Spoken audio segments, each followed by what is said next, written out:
Olá, o Salto para o Futuro já está no ar. E hoje, no primeiro programa da série Conhecimento Matemático, Desenvolvendo Competências para a Vida, vamos falar sobre o ensino da matemática a partir de situações do cotidiano da criança. Para este debate, convidamos o professor da Faculdade de Educação da Universidade de Brasília, Cristiano Alberto Muniz. A professora do Centro Educacional Lago Norte, em Brasília, Joana Pereira Sandes. E a professora do Instituto Superior de Educação do Rio de Janeiro, Ana Tereza Carvalho de Oliveira.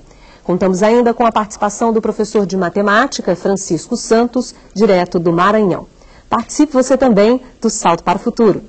Ela não está somente nos livros, nos problemas, cálculos e fórmulas. A matemática está em toda a parte. E a relação que temos com essa área do conhecimento nos acompanha nas situações do cotidiano. Na escola, o desafio é trabalhar com o ensino de matemática voltado para a vida. Na hora de planejar o orçamento de casa, de ir às compras, somando, subtraindo, multiplicando ou dividindo, estamos sempre na companhia da boa e velha matemática. Alguns filósofos e historiadores dizem que a matemática é a espinha dorsal da civilização atual. Portanto, você não tem coisa alguma sem matemática. A economia, a tecnologia, a ciência, as relações humanas, inclusive organizações, tudo isso encontra a sua vertentezinha de matemática ali. Para você ser um cidadão que entende o mundo que te cerca hoje em dia, você tem que saber usar matemática. E você usa, é incrível, você nem percebe que está fazendo. Mas se você não tiver uma certa base matemática, você fica privado de um bocado de informações sobre o mundo que te cerca e fica impossibilitado de tentar atuar sobre esse mundo. Os professores Ubiratã D'Ambrosio e João Bosco Pitombeira confirmam que ao longo do tempo o ensino da matemática vem buscando uma aproximação com as questões do dia a dia. Houve uma época, no entanto, em que o ensino era puramente preparatório. O ensino fundamental de primeira ou 8ª série preparava para o ensino médio preparava para o ensino universitário. Hoje em dia você saiu dessa ótica do o que ensinar e você se pergunta para que ensinar? O que é que você quer? Qual a importância do ensino de matemática, para que é que você está ensinando e também como ensinar. Na verdade, o que nós devemos nos preocupar é ensinar a vida e como matemática pode, de algum modo, se encaixar na vida. Utilizar a matemática na vida é construir um raciocínio autônomo, buscando relacionar questões apresentadas na escola com as situações do cotidiano. Mas a questão, segundo alguns especialistas, é que, em geral, o ensino da matemática não tem dado espaço para que os alunos reflitam e tentem chegar a soluções próprias. Imagine a cena. Numa sala de aula, o professor pega o giz, vai até o quadro e apresenta um problema. Ele conta a história do fazendeiro que tinha 37 vacas e vendeu 14 delas. Desafia os alunos a descobrirem quantas vacas restaram no rebanho. Até aí, tudo bem.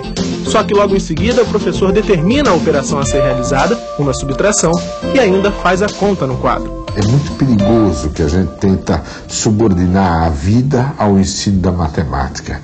E você procura situações artificiais que, na vida, que servem para ilustrar a matemática que você quer ensinar. E eu acho que essa talvez seja a maior distorção que nós temos no sistema educacional. Porque fazer conta é fácil.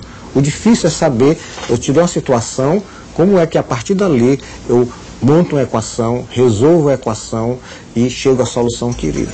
Para o professor Ubiratã D'Ambrosio, o profissional que ensina matemática deve ser um observador dos fenômenos que se passam na sociedade.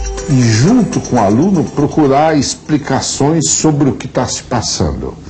E ao procurar explicações sobre o que está se passando, como ele é matemático, ele vai conduzir as explicações utilizando a linguagem que ele conhece melhor, os métodos que ele conhece melhor, que são matemática. E isso acaba passando para o aluno. Ele é muito mais um companheiro do aluno na busca do conhecimento, de explicações, mas um companheiro que tem como domínio a matemática.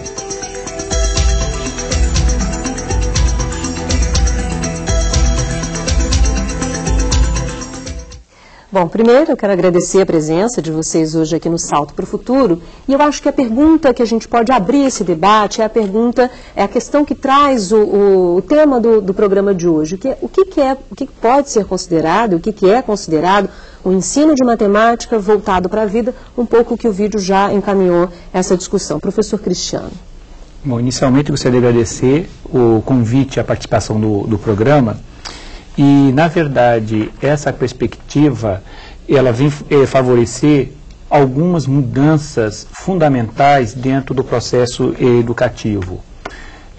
Tradicionalmente, nós falamos muito do processo ensino-aprendizagem. E esse processo ensino-aprendizagem, essa perspectiva, leva o professor a acreditar que a criança aprende porque nós ensinamos. Ou seja, que a aprendizagem é fruto exclusivamente do ensino, ou seja, através de um espaço organizado previamente pela escola, por profissionais, é que vai se dar o processo de aprendizagem da matemática. Dentro dessa nova perspectiva, o que nós teremos é uma inversão nesse processo, pois nós teremos a aprendizagem e ensino, ou seja, nós partimos do pressuposto fundamental de que a criança aprende. A criança aprende matemática. E porque ela aprende matemática, nós constituímos o que nós chamamos de escola, e na escola nós formamos professores para se constituírem como mediadores desse processo de aprendizagem. Ora, se a criança aprende matemática, ela aprende inclusive e mesmo fora da escola. Então, existe um aprendizado riquíssimo de matemática fora da escola. Ora, e de onde vem, e qual é o locus dessa aprendizagem? O locus dessa aprendizagem é simplesmente a sociocultura. Então, são os espaços culturais que a criança vivencia, e com isso, nós temos que a criança ela tem um aprendizado da matemática, independentemente de uma intervenção da escola. Só que muitas das vezes a criança ela tem um aprendizado que não é necessariamente aquele aprendizado que a escola espera. Ele vai produzir conceitos, ele vai produzir procedimentos bem diferentes do que a escola está acostumada. E isso vem trazer uma série de questões que é motivo do nosso debate aqui. Ok. Professora Joana, mesma pergunta para a senhora. O que a gente pode considerar como uma matemática voltada para a vida e o que a gente vem encontrando hoje nas escolas brasileiras? Já é essa matemática voltada para a vida ou que ajustes precisamos fazer? Bom, primeiramente eu quero agradecer em estar aqui participando com vocês nesse debate. E eu gostaria de colocar o seguinte, como o professor D'Ambrosio colocou, é importante a matemática ela ser ensinada para a vida. Porque nós não podemos colocar a criança num mundo fechado em que ela não possa ter perspectiva de estar resolvendo situações, problemas, fora do contexto da matemática em sala de aula, somente utilizando números, e porque a vida não é somente dessa forma. Então, o que a gente tem que propiciar para ela? Dar condições, contextos em que ela possa participar da resolução de situações, problema, não só com números, mas resolvendo situações, problema, também utilizando contextos do seu dia a dia, fatos do seu cotidiano, em que ela precise utilizar o raciocínio, a lógica, o pensamento, para estar chegando a soluções para a vida dela. Então, não somente está ensinando a matemática com essa fundamentação de número de operação, de resolução de problemas propriamente dito, mas está perpassando isso, dando possibilidade para ela estar criando resoluções de situações que realmente ela vai precisar na vida dela. Ok. Professora Ana Tereza, a mesma questão para a senhora. O que podemos considerar como uma matemática voltada para a vida, um ensino de matemática voltado para a vida? Olha, eu acho que o vídeo, o depoimento do professor Pitombeira e do professor Biratã, de certa forma, respondem um pouco à questão, porque eu acho que o ensino de matemática voltado para a vida permite aos alunos entenderem a importância daquilo que eles estão aprendendo na escola. E para isso, certamente, a gente precisa de uma escola e de uma proposta em matemática que estabeleça os elos e as conexões daquilo que a gente está trabalhando na escola com a vida. Quer dizer, isso envolve não só um redimensionamento de conteúdos, que alguns passam a ser relevantes quando a gente pensa na sociedade hoje, outros perdem a relevância. Eu acho que isso envolve estratégias, condutas metodológicas que facilitem essas conexões, né? Eu acho que isso envolve atitudes do professor diante do conhecimento, que também devem ser especiais para esse fim. E acho também que um outro aspecto que eu acho que é muito importante é colocar o aluno num lugar central nesse processo, né?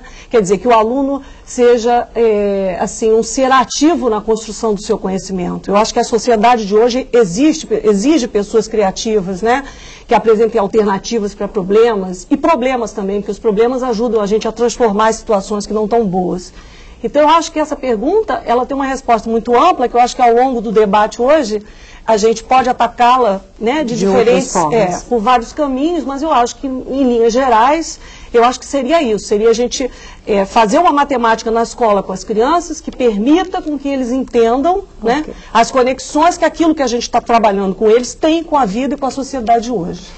Ok, a primeira participação do programa de hoje é da Maria José, do Maranhão. Oi, Maria José, bom te ouvir. Oi, Bárbara, estava com muita saudade.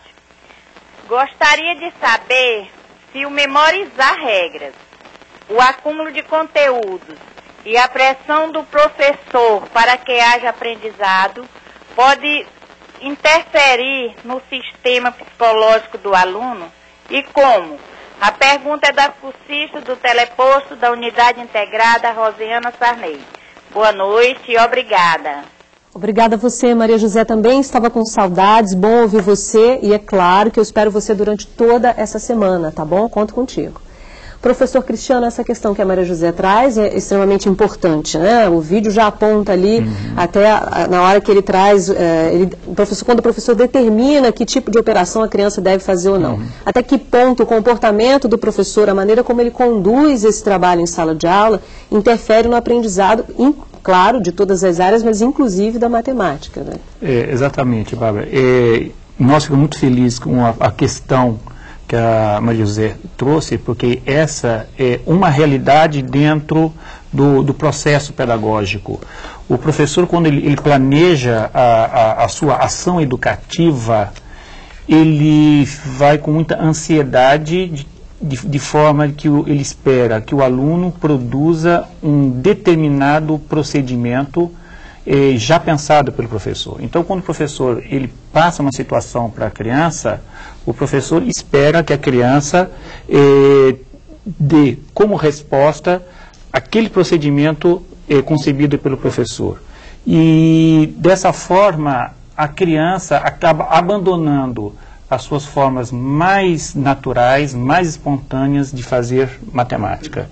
E com isso, infelizmente, nós acabamos por nos distanciar do verdadeiro sentido do que é fazer matemática na escola, que é justamente valorizar as estruturas de pensamento, de valorizar os procedimentos, as estratégias de resolução de problemas da nossa criança. Então, é importante que o professor dê espaço dentro do processo educativo, primeiro, de interpretação, e segundo, de desenvolvimento das suas estratégias, e terceiro, de comunicação de como é que a criança está pensando a situação matemática. Ok, a gente tem perguntas que estão com a Mônica, não é, Mônica? A participação é da Solange Vasques, orientadora de aprendizagem do teleposto de Queimados, aqui no Rio de Janeiro. Ela diz que muito tem se falado no caminho para a aplicabilidade da matemática à vida. Os PCNs tratam primorosamente desse assunto. Porém, o que vemos é um professor que não está preparado e acaba preparando mal o aluno, que por sua vez irá reproduzir o ensino dissociado da realidade. Ela pergunta o que se tem feito para capacitar verdadeiramente esses professores e torná-lo capaz de desenvolver no aluno habilidades para a vida. Professora Joana, essa é um problema muito importante de ser discutido no programa, porque até os textos falam, os textos que compõem o boletim, que estão com os professores, dessa formação do professor. Até que ponto essa formação generalista que o professor, pelo menos das primeiras séries, né, isso não influencia na maneira como ensinar matemática também? O que pode ser feito para que esse ensino seja melhorado, na qualidade desse ensino? Bom, é interessante, a gente estava conversando antes, e a gente estava falando justamente sobre isso, que nós temos um ranço desse ensino que foi nos passado, então nós acabamos passando isso para o nosso para o aluno durante a construção do aprendizado. Isso não é uma boa coisa. E o que acontece? De uma certa forma, os professores estão sim buscando se aprimorar nessa questão de estar aprimorando o conhecimento da matemática para estar passando para os alunos algo que seja mais significativo, que não seja apenas, como o vídeo mostrou, a questão das vaquinhas, simplesmente no quadro, resolver o problema e pronto. Não. Colocar a criança, o aluno, para pensar a respeito do problema, da situação, criar com ele situações que possam resolver, que possam resolver aquela situação, é muito importante, né? Porque a partir disso que nós começamos a instigá-los a estar criando esse pensamento de resolução de problemas, nós estamos fazendo isso, aprimorando esse conhecimento deles e estamos, de alguma forma, deixando para trás esse nosso ranço, né, que temos da nossa formação, para que possamos dar uma educação para ele, uma educação matemática que possa ser mais aplicável à vida. Né? Tá certo. Mônica, ainda temos mais perguntas. Muitas perguntas, Bárbara. Essa temática é muito boa, né? As equipes da TV Escola, NTE, NURED, de Uruaçu, em Goiás, perguntam, por mais que tentamos incentivar os alunos de primeira fase do ensino fundamental com jogos e situações da realidade dos mesmos, ainda sentimos dificuldade em despertá-los para o raciocínio matemático. Que outros recursos podemos utilizar com mais sucesso para que os educandos compreendam e tenham gosto pela matemática? Professora Ana Tereza, como a senhora encara essa questão trazida pelo pessoal de Goiás?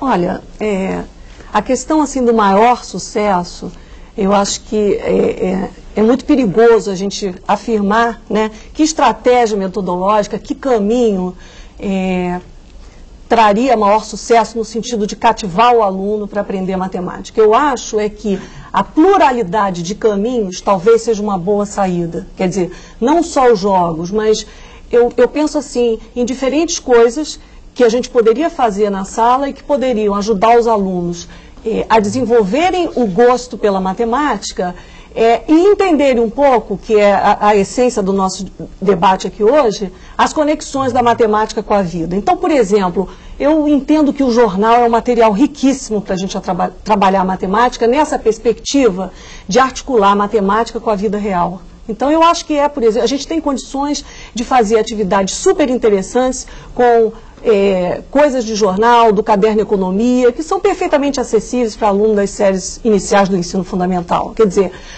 os jogos talvez também não interessem em determinado momento, mas interessem em outro, né? Eles não podem ser realmente, eu acho que qualquer coisa que seja rotina, né? Quer dizer, o único caminho, a única metodologia de ensino, certamente cai numa rotina e deixa de ser alguma coisa curiosa, diferente, desafiadora. Então, eu acho que a gente tem que ter essa diversidade de caminhos, que eu acho que é uma boa maneira da gente conquistar os alunos. Quer dizer, hoje não são os jogos que interessam, mas uma outra coisa, um vídeo interessante, que explore aspectos científicos, discussões ambientais, onde a matemática é uma ferramenta poderosíssima para a gente interpretar essa realidade.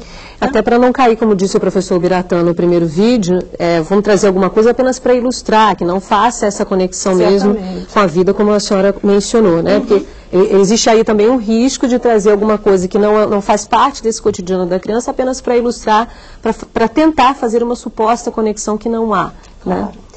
A gente volta, eu sei que o senhor quer comentar, professor Cristiano, me dá só um minutinho que a gente tem outra pergunta com a Mônica. A pergunta é da Célia Maria Custódio de Moraes, orientadora de aprendizagem do teleposto de Bernardo Saião, em Tocantins. Sabe-se que a forma tradicional como os professores foram trabalhados durante sua formação é responsável pelo ensino mecânico, que pouco tem contribuído para desenvolver competências para a vida do nosso alunado. E isso tem colocado a matemática como disciplina difícil e pouco útil. Como nós, professores, podemos mudar esta imagem, mostrando para os alunos que a matemática é útil no dia a dia e não é tão complicada? Professor Cristiano, a gente pode perceber pelas perguntas, né, que existe aí uma grande preocupação do professor em relação à sua formação. Eu não fui formado, essa é uma questão que aparece sempre aqui no programa. Eu não fui formado dessa maneira, não tive essa formação na minha formação inicial, e agora, como eu posso mudar esse meu trabalho do dia a dia da sala de aula, fazendo o que vocês estão propondo, se lá atrás a deficiência já começa lá atrás. Agora, a partir desse ponto, o que eu posso fazer? É interessante você de articular, inclusive, as duas questões, porque, na verdade, nós temos a questão da motivação pela matemática, que os próprios professores, na sua formação inicial, muitas das vezes, estão desmotivados para ensinar matemática, e não é nada interessante, em função da própria formação inicial que eles têm, no próprio curso Isso aparece de pedagogia. Já no curso de pedagogia? De pedagogia no antigo curso normal, né? Então, era uma formação que não desperta essa motivação pela matemática, porque, à época, a matemática ela vinha desvinculada do contexto de vida. Então, havia um compromisso muito maior da matemática enquanto área de ciências, né? E não vendo a matemática como uma área humana. Isso já é diferente hoje na formação inicial, pelo menos na Universidade de Brasília? Não, existe não só na Universidade de Brasília, aqui no Rio de Janeiro também é realidade. Então, os dois pesquisadores que deram o depoimento, tanto o Pitombeira quanto o professor Biratã D'Ambrosio, são representantes da Sociedade Brasileira de Educação Matemática. Então, a educação matemática, ela surge como uma nova área de conhecimento. E o objetivo da educação matemática enquanto área de conhecimento é fazer frente aos desafios da aprendizagem da matemática. Porque até um tempo atrás, os pedagogos não se ocupavam da questão da matemática e, por outro lado, os matemáticos não queriam tratar da questão da educação. Então, a partir da década de 80, nós temos profissionais, especialistas que se juntaram para, de forma conjunta, tratar dessa questão da aprendizagem da matemática. E as universidades estão realmente, dentro do curso de formação de professores, imbuídos dessa perspectiva de educação matemática. Ok, bom, a gente vai fazer um rápido intervalo, mas a gente já volta em instantes. Até já. Aproveitar o que os pequenos estudantes já sabem e mostrar como esses conhecimentos estão relacionados com a matemática trabalhada na escola é um desafio para os professores que podem ter nos jogos e brincadeiras importantes aliados. Confira. Eles já sabem o que é a matemática. Muitos números, um mundo de contas. Sabem para que ela serve. A gente juntando um monte de coisa e dividindo, somando, fazendo um monte de continha, tá pra gente formar uma resposta. É pra gente aprender e a professora ensinar. E sabem dar exemplos de onde ela está. Para construir uma casa, precisa da matemática. Por quê? Porque os tijolos tem que ser muitos, não dá pra construir uma casa. Aí tem que comprar 1000, aí tem que juntar dinheiro para comprar, e o dinheiro é número. Tantas hipóteses mostram que quando chegam à escola, nas séries iniciais do ensino fundamental, as crianças já têm uma relação com a matemática, mas muitas vezes elas já trazem uma visão estereotipada dessa área do conhecimento.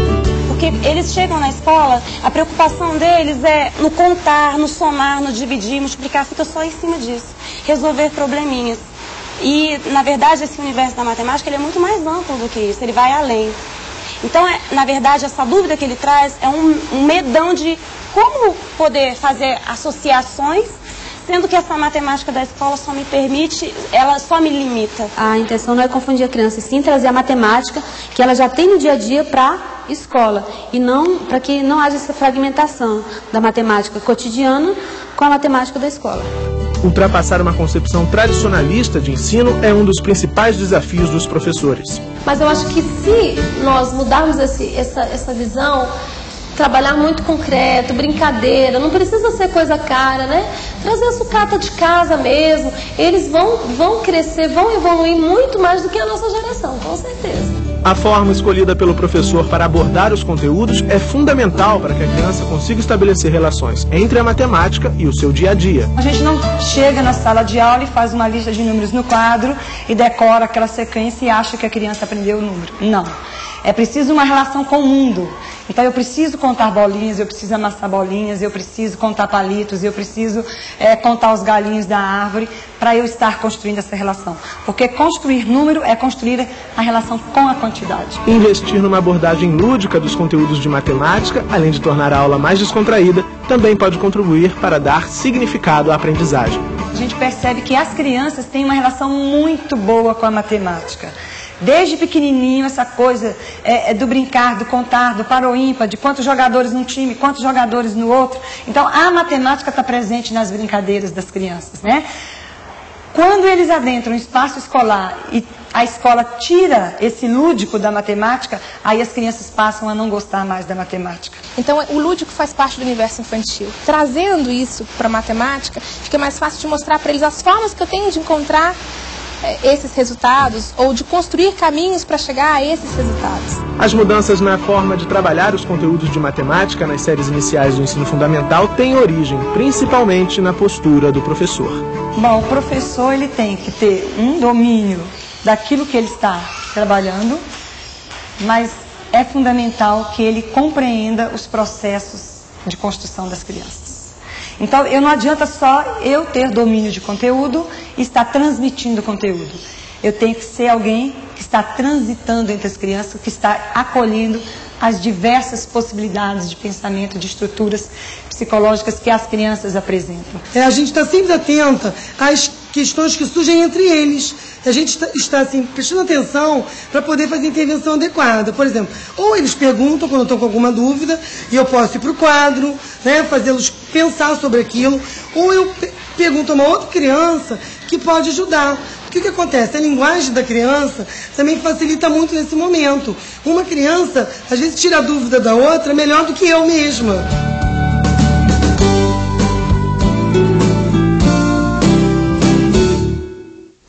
Bom, professora Joana, o vídeo fala de duas coisas, né, que estão, claro, interligadas. A primeira é a importância dos jogos, né, e a segunda a postura do professor em relação a esse trabalho com as crianças. Eu queria falar um pouquinho dos jogos. O professor Cristiano fala bem sobre a importância dos jogos no ensino da matemática no texto, né, que consta do boletim.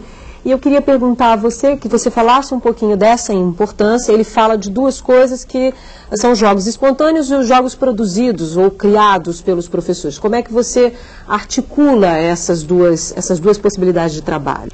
Bom, primeiramente os jogos espontâneos são os jogos que a criança brinca, né? Que ela utiliza no seu dia a dia e que também nós, professores, temos até a obrigação, digamos assim, de permitir que esses jogos entrem na escola, para que nós tenhamos uma visão de como a criança manipula aquele jogo, brinca, como é que ele socializa aquilo com os coleguinhas. O jogo espontâneo, nesse momento, é interessante que nós o vejamos dessa maneira. A outra colocação que você faz é com relação ao jogo produzido, criado, criado pelo professor, isso, né? O jogo tem uma função ali mais didática do que o espontâneo, vamos pensar assim. Exatamente. Então, o que acontece? O jogo, o lúdico na escola, é interessante nós utilizarmos, porque a criança já tem uma facilidade, é inerente da infância essa questão do brincar. Então, se nós, professores, resgatamos essa questão do jogo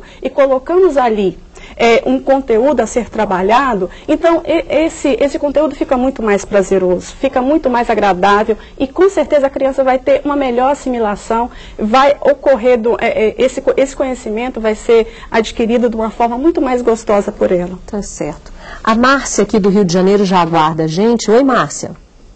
Oi, boa noite. Aqui é do Teleposto de Queimado, orientadoras Priscila e Solange.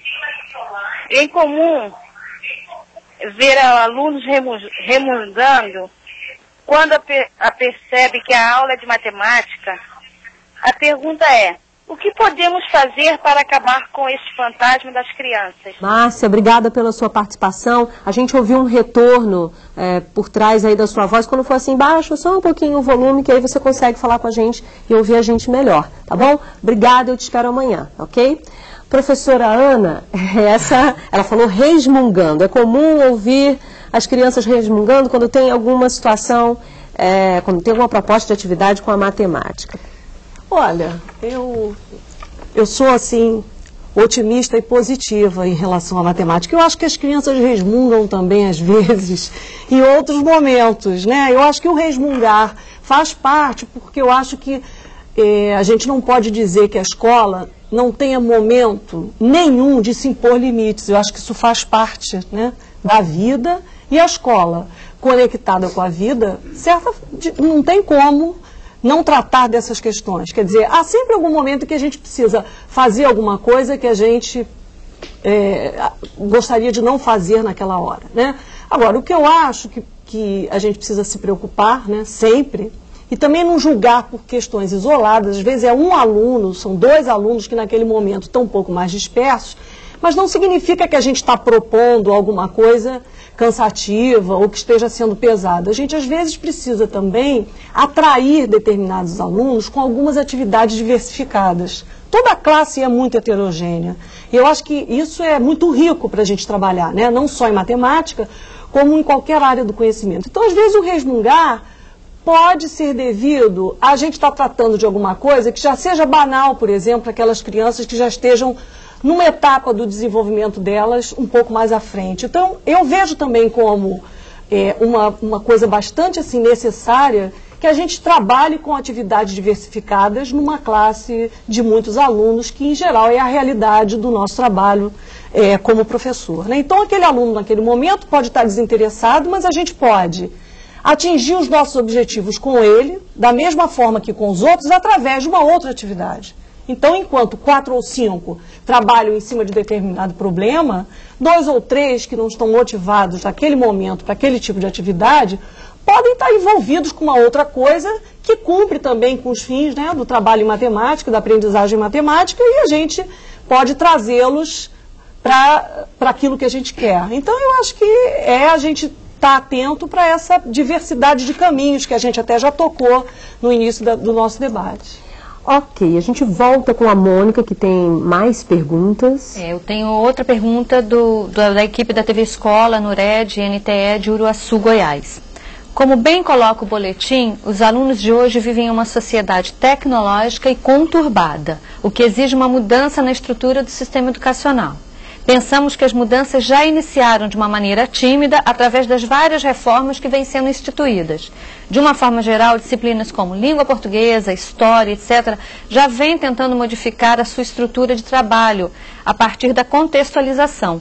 Mas, por sua vez, o ensino da matemática ainda não demonstrou nenhum sinal de que vai aderir a essas mudanças. Que caminhos percorrer para transformar a matemática em um ensino para a vida? E a ênfase deve ser dada ao professor ou algum outro fator que nos tenha passado despercebido? O professor Cristiano já falava no bloco anterior um pouco dessa mudança, aí, nessa possibilidade de mudança por parte, e aí, da própria academia, né, das próprias pessoas que formam esses professores que vão atuar na sala de aula. Já existe um movimento de mudança, esse movimento talvez, pelo que a gente está entendendo da pergunta, da cursista, ainda não tenha chegado na sala de aula lá na ponta, né, mas já existe um movimento já de mudança. Mas como o senhor encara essas outras questões que traz o pessoal lá de Goiás? Na verdade, a realidade é complexa, então não podemos pensar numa solução simples para algo que realmente é complexo. Deixa eu só interromper, o senhor acha que matemática carrega um peso muito grande? A própria palavra, a ideia de vamos trabalhar com a matemática, isso é muito sério. Então, como é muito sério, tem um peso, carrega algo que é maior daquilo que realmente pode ser trabalhado na escola? Bárbara, na verdade, o que os professores de Uruaçu traz é a questão da representação social do que é a matemática. E que a nossa formação, a minha, a sua, da Joana, foi muito nesse sentido, de uma formação de uma matemática pela matemática, e não uma matemática para a vida. Então, essas mudanças, que são mudanças curriculares, são mudanças de formação de professor, tem que ser feita no sentido de mostrar que a matemática, na verdade, ela é um meio para algo muito mais importante. Ela é um meio para a formação e para o desenvolvimento do ser humano. Então, não colocar para a criança a matemática como algo mais importante do que a própria criança. E às vezes isso ocorre dentro da escola. E que aqueles conteúdos que nós aprendemos na nossa época, ela tende a ser assimilada tal qual pela criança no mundo atual. E esquecendo, e muitas vezes a gente esquece, de que o mundo que vive essas crianças, as situações pelos quais elas passam ou vão passar, os problemas de ética, questões de estética, as questões sociais mais profundas, elas não serão respondidas por situações de somar, subtrair e dividir, bem como disse o nosso entrevistado no início do programa. Então, na verdade, o que nós precisamos é de uma nova formação do professor, que venha a compreender o próprio significado desses conteúdos matemáticos, mas não um significado encarcerado dentro do contexto didático, mas um conteúdo voltado para as resoluções das situações que são colocadas pelo mundo tal qual ele está colocado fora do espaço escolar. O senhor falou dessa formação nossa, né, de uma certa forma um pouco já ultrapassada. E a gente brincava antes do programa que eu dizia que sempre fugia das séries de matemática, né? Porque isso ficou, talvez, para mim, como aluna, de que a ideia da matemática naquele período em que eu estudei era algo muito importante. Se eu não soubesse matemática, se eu não compreendesse matemática da maneira como a escola estava me propondo, eu não era uma boa aluna. Eu podia ser... E nem era inteligente. E nem era inteligente, né? Eu tinha, talvez, boas notas, vamos chamar de nota, naquele período, em outras áreas do conhecimento, mas matemática, se eu não soubesse, olha, fica por aí, porque você vai ter que ficar um bom tempo tentando aprender. Aí a gente falou na série de literatura, de letramento, perdão, de um ambiente alfabetizador. Existe esse ambiente alfabetizador na matemática também? Até que ponto a sala, a escola, a maneira como a escola se organiza, se arruma, a sala de aula está arrumada, também influencia na aprendizagem da matemática? Isso é importante ou não é? Professora Joana. Com certeza. Preparar o ambiente para a criança estar se inteirando com jogos, com o número, com essa questão do manipular, do concreto ali presente para ela é fundamental. Principalmente nas séries iniciais. Quando eu digo séries iniciais, eu digo educação infantil. Na educação infantil, desde lá o maternal mesmo, para que ela possa estar manipulando já ali, estando em contato com esse material, porque isso aí vai ser de grande valia para ela durante o seu processo de formação. Ainda que você não discuta o conteúdo com essas crianças, mas só o fato de já conviver com esse ambiente já é algo positivo. Já é algo positivo e que aos pouquinhos a gente vai começando a fazer essa introdução da matemática, né, daquela forma lúdica, gostosa, e isso com certeza vai, no futuro, vai proporcionar condições para essas crianças, para elas terem um aprendizado bem mais facilitado do que nós tivemos. Com certeza, para não termos mais medo de matemática.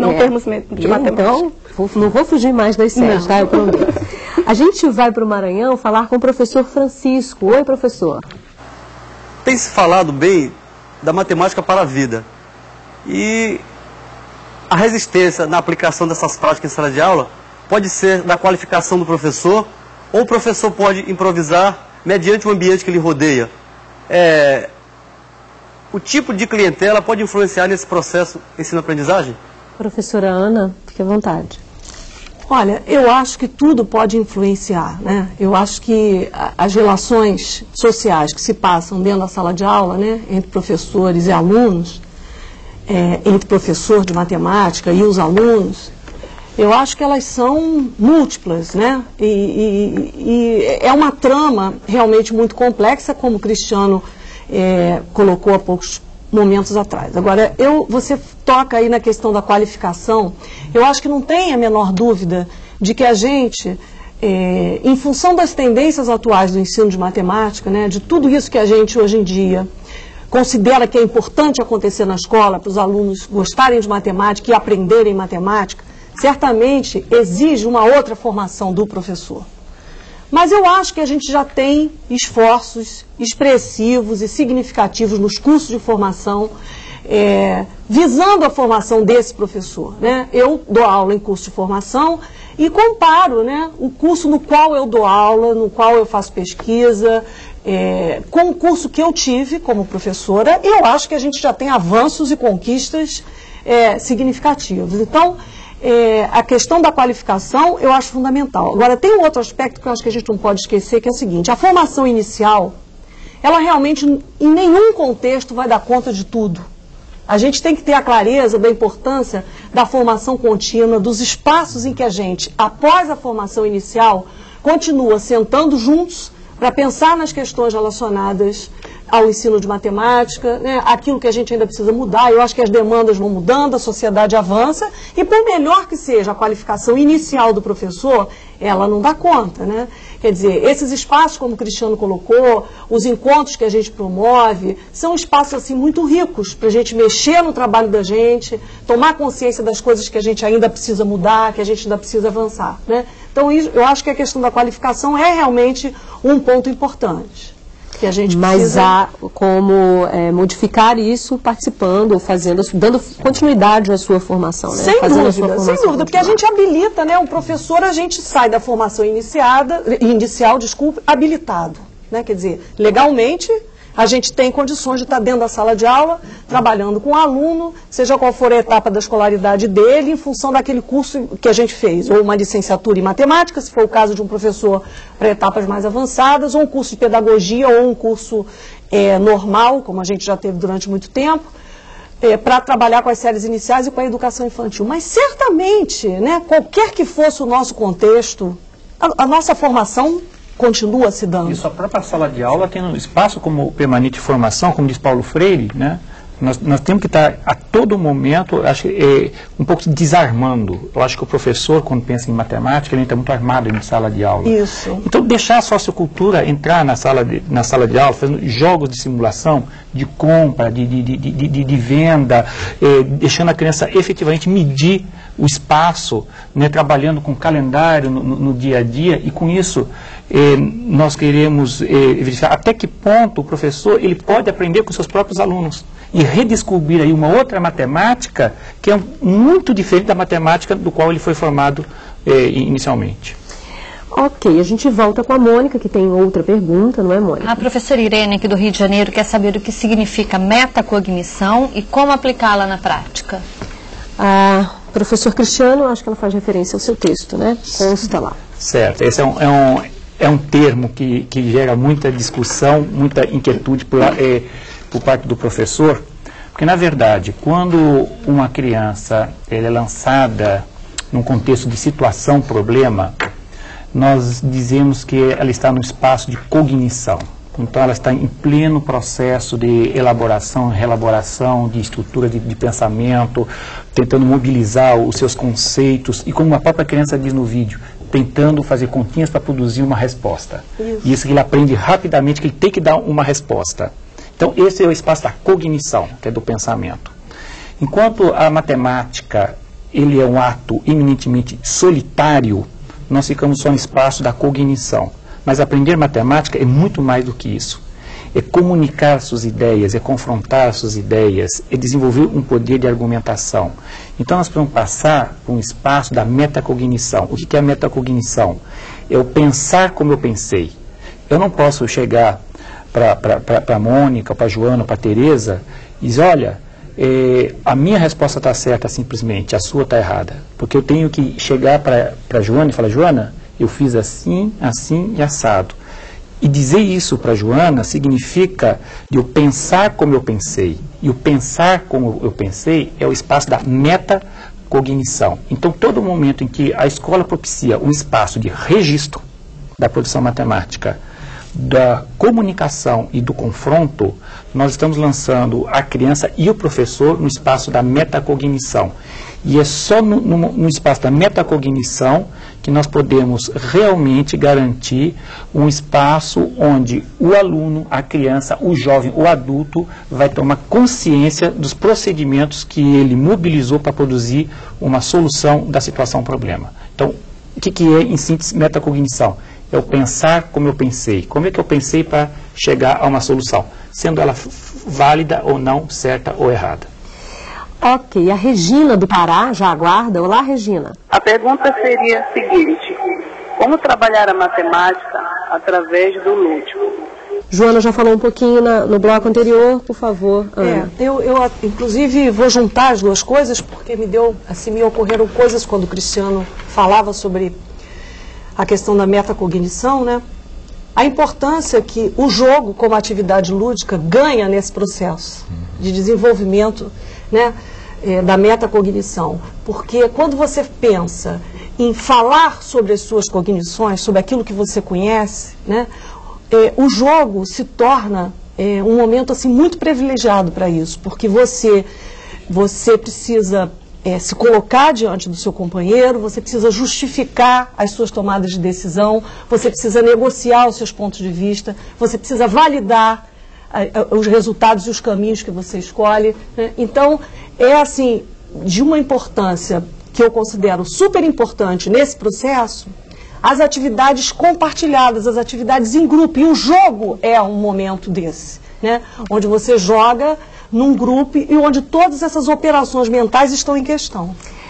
Ok, hora de fazer uma pausa e depois do intervalo nossos convidados fazem as suas considerações finais sobre o encontro de hoje. Até já. Você está acompanhando o primeiro programa da série Conhecimento Matemático, desenvolvendo competências para a vida. E a partir de agora, nossos convidados destacam os principais pontos do debate de hoje. Eu quero começar pela professora Joana. Quais são os seus destaques, professora, sobre o que discutimos hoje aqui? Bom, essa questão sobre o debate, esse debate a respeito do ensino da matemática voltado para a vida, a gente estava conversando antes também, dá pano para manga, né? A gente tem muito o que falar, muito o que discutir, e aqui a gente só começou a falar alguma coisa de como a gente pode estar conduzindo as crianças desde a educação infantil para estar começando a entender a matemática e vendo a matemática com outra visão, uns olhos diferentes do que nós tivemos, nossa formação aconteceu, né? Então isso é extremamente importante. Os vídeos que nós vimos também, principalmente com relação ao lúdico. O lúdico é uma questão muito importante dentro da educação infantil. Eu, como professora de educação infantil, vejo quanto isso faz diferença. É o diferencial, sim, para a criança se tornar um aluno com mais capacidade de assimilar essa questão do conhecimento formalizado quando ele é iniciado com o lúdico. Então, é uma questão muito importante que eu achei interessante a presença dela aqui no nosso debate. Obrigada, professora Joana. Professor Cristiano, seus destaques. Eu gostaria de fechar, ou abrir, na verdade, para a semana toda esse debate, que é essencialmente a questão da motivação para a matemática. Acho que isso é fundamental. E nós deixamos aqui a questão, e onde é que está a motivação pela matemática? A motivação do professor, motivação das crianças. O que nós observamos é a tendência de se cada vez mais utilizar o jogo. E, na verdade, muitas das vezes, a entrada do jogo dentro da sala de aula seria um engodo pedagógico. Porque como o professor não consegue encontrar motivação dentro do próprio fazer matemática, então ele empresta uma motivação a priori do jogo para fazer com que a criança faça a matemática. Ou será que seria, como a própria Ana Teresa colocou, através de uma metodologia ideal? Será que existe essa metodologia ideal? E, na verdade, o que está em debate nessa série de programas é o resgate da cultura dentro do espaço do ensino da matemática, resgatando o corpo, resgatando a matemática nas profissões, a matemática na cultura infantil, a matemática em novas tecnologias, a história da matemática, e mostrando que a matemática, na verdade, é uma produção humana. E ela é bonita porque ela retrata toda a capacidade do homem se extrapolar, de ele construir cada vez mais novos limites. Então vamos continuar o nosso debate, nos nossos próximos programas, tentando descobrir onde é que está essa motivação. Tá certo, professor. Obrigada. Professora Ana Teresa, seus destaques.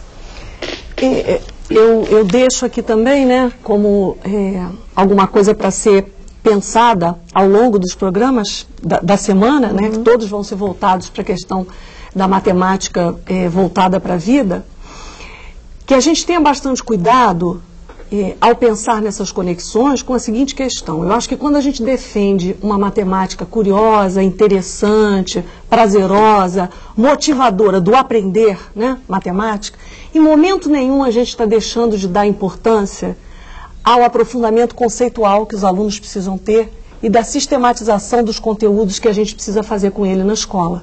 Então, quando a gente pensa aqui em caminhos alternativos, em metodologias, em práticas de sala de aula que contemplem, né, essas questões da matemática interessante, agradável e curiosa, a gente não pode abandonar esse outro lado, que é uma coisa super importante que faz parte do nosso trabalho, né? Então, que a gente pense sempre nesses dois caminhos, quer dizer, Cristiano fez uma metáfora muito interessante quando a gente conversava hoje, que a gente é como se a gente estivesse numa pista